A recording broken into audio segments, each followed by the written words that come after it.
Hey guys, it's John and Jackie of OpenLove101.com, and we'd like to remind you before we get started to subscribe here to our YouTube channel, hit the bell, and we'll send you notifications of our upcoming videos. Also, go to OpenLove101.com if you want to sign up for our email list. We're going to be answering a question today from one of our subscribers. Yeah. And if you'd like one of your questions answered in the future, just go to OpenLove101.com, go to the Contact Us thing, and put in your email address and your question. And we'll either answer it here, or we'll maybe get back to you in a handwritten answer from Jacqueline. Yes, yay! So here's the question we're going to talk about today. Hi guys, a quick question for you. My beautiful wife and I just recently entered into the lifestyle. We've been in it for about 4 months. We've had fantasies for years, but finally took the leap. We've only soft swapped twice. Both times have been great. At first, I was the one who was pushing us into the lifestyle. As of recently, my wifey has taken the reins and is taking us to new heights. As her husband, it was fantastic to watch my wife transition into this sexy deviant. But at the same time, I feel internally terrified. I've been the one saying, let's take our time, there's no need to rush. At the same time, Cindy is eager. Here I am, the moment of my dreams, something I've dreamt about forever, and I have this fear of jealousy and the question of what ifs. Emotions I know I don't need or want, but something I've been working through internally. My question for you is, any advice or techniques to help alleviate self-doubt and stress? And is it common for the wife to take the leadership role in the lifestyle adventure? Thanks for your time, John. That's great. It is great. That's a little different than what we normally get. It is. There's a couple of things I think we can talk about, before maybe we get to his answer to his question, is soft swap. Yes. What is soft swap? Exactly. What is soft swap? Soft swap is really, normally it takes place between couples, and it could include anything except any sexual act. So you might be laying in bed with your wife and you're laying next to another couple, and you might touch and fool around and kiss and things like that, but the intercourse happens with your partner only. Right. Whereas full swap, you swap. So essentially you're making out with someone else. You're just not taking it. You're not hitting a home run. Yeah. Well, only with your partner. Yeah, that's right. That's right.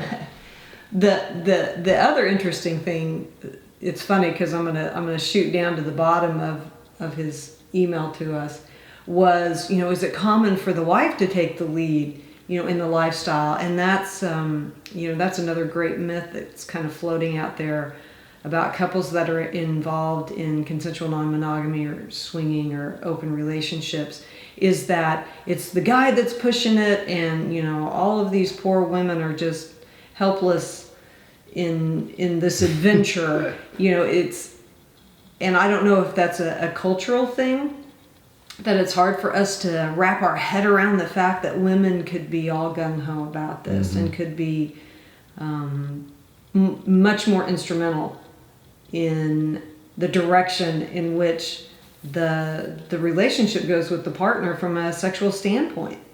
Although in all these years in the clubs and meeting all of the couples that we meet, and I've never done a study or taken a survey to really weigh the percentages, but it seems to me that the wife a lot of times really drives it, either at a slower pace, or it could be at a quicker pace.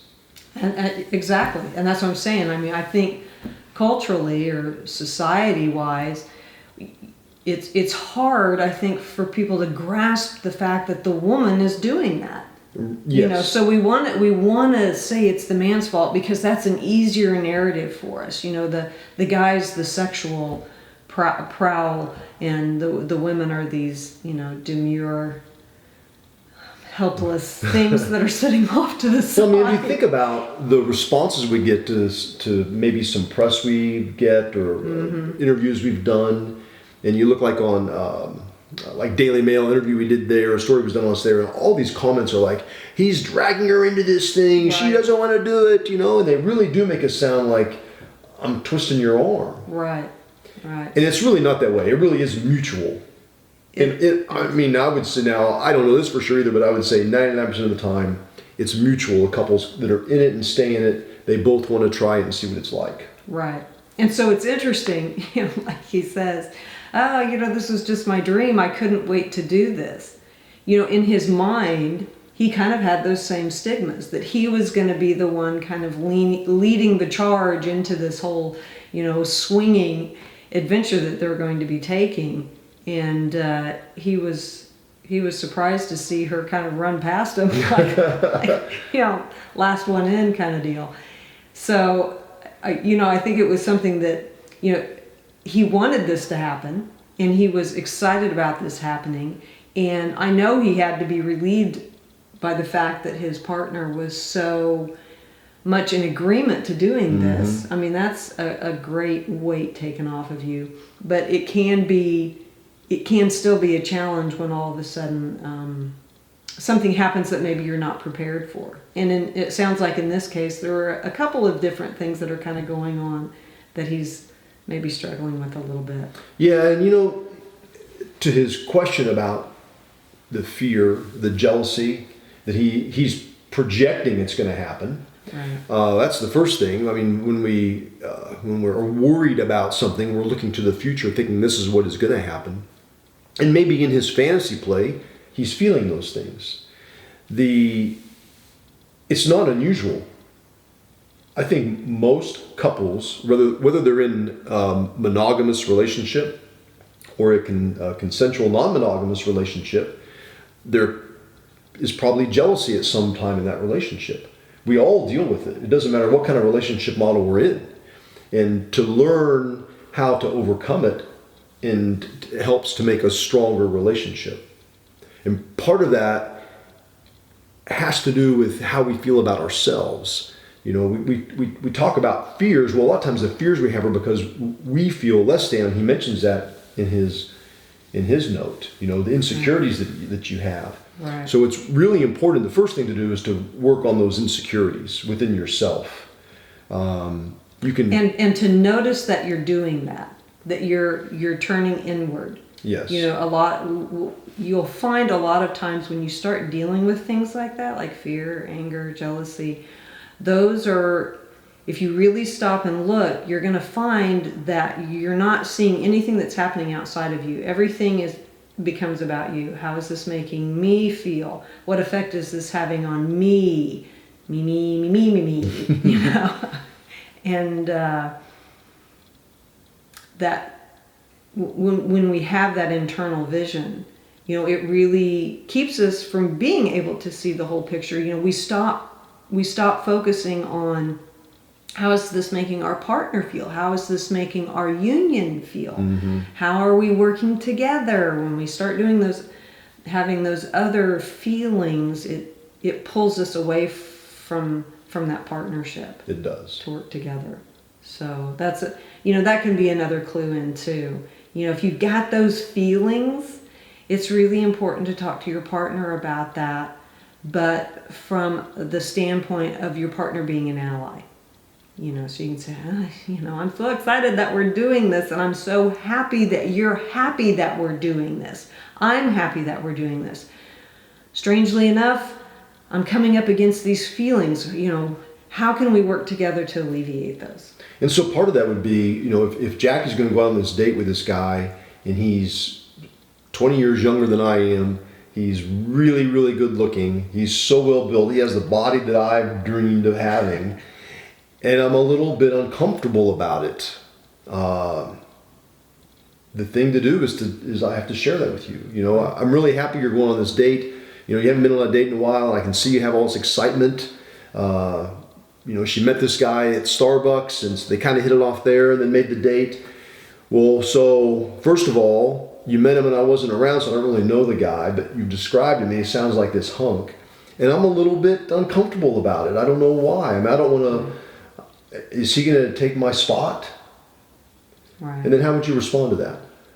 Well, and here's the thing. When you're vulnerable, when your partner's vulnerable or when you're vulnerable, you think back to those times that someone's come up to you and they've been that. They've been vulnerable. Your response tends to be much more loving than if, John were to come to me and be like, well, what the heck do you think you're doing? I mean, who do you think you are going out with this young guy? Well, you think you're all that? Where it's more of like an attack mode because he's trying to cover up the uncomfortable feeling that he has. And so instead of being honest about that, you come out swinging as a protection mechanism. And so then you don't ever get to the core of what that issue is. So, if John comes to me like that, with that fear and is vulnerable about it, I can be like, no, what are you talking about? No, I absolutely, no, he just is interesting. He's different. He has this interest that's the same as mine. I thought it would be fun to get together with him. Yes, he's good looking, but so are you. The basis of our relationship just isn't on how you look. It's all these other things about you that I value.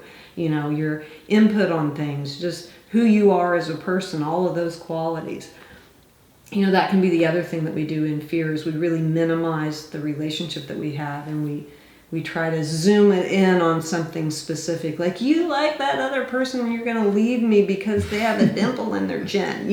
That's where we can go. Right, we can. Right. And I see a lot of couples go there with just, with something as simple as kissing. They have such a fear that someone's going to, kissing is our thing. Or I'm really worried about he's going to kiss better than me, as opposed to just letting go. And I don't have to be everything for Jackie. I think that's a big shoe to fill.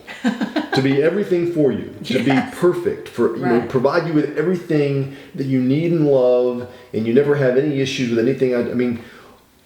Why can't I just accept that maybe I don't? Maybe you like to do something that I don't particularly like to do, and you can find someone else that likes to do that to you or with you. Right? And then we have a full life. We get to experience everything we want to experience. Right. Yeah. And here's the other thing.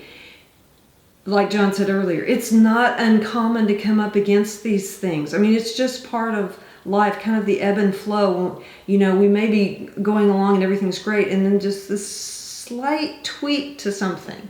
And it can, we can, what's happening? You're going down that rabbit hole before you can stop yourself. And it's not the end of the world that you have those feelings. They can be really great teachers in getting you through, over, past behavior that you've had back here that is coming from, you can be coming from anything, how we're taught growing up, what society says. You look at the thousands of movies that are out there and the narrative and any love story, and you start to realize that sometimes when you come up against your own romance with your partner, you start pulling from those movies or lines, and you start thinking that that's how you're supposed to behave.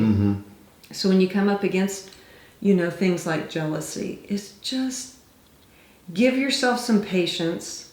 Like John said, this perfection that we try to get to, or that we think because we're opening up the relationship or we're doing something different, that it's just going to be, this rose-colored glasses kind of experience. And then if we come up against something difficult, well, that means we shouldn't be doing it. No, that's just a stepping stone. It really is something that you have the opportunity to work through.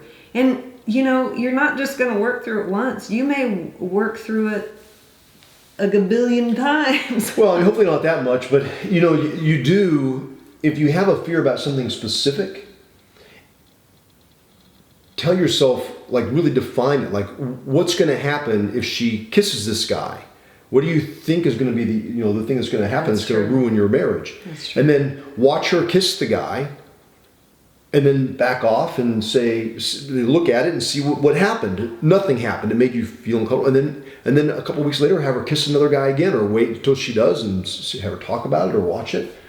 And in time, you will see that the fears you have with that act are unfounded. Right. And you will become used to whatever it is that you haven't been used to in the past. Right. Once you'll get more and more comfortable with it, and that will diminish the fear, that will diminish the jealousy, and you'll feel much better about your relationship in the long run.